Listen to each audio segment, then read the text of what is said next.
Здравейте, сега ще ви покажа моите мартеници от баба Марта.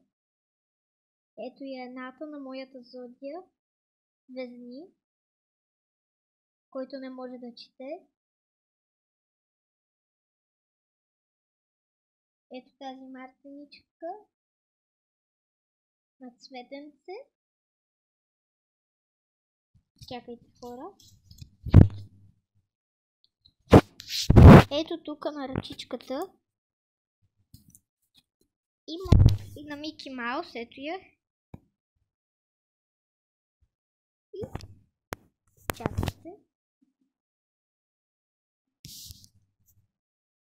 И имам и с човече. Добре, хора, ако ви е харесало видеото, дайте палец нагоре, абонирайте се за канала ми и споделете видеото с приятели. Чао!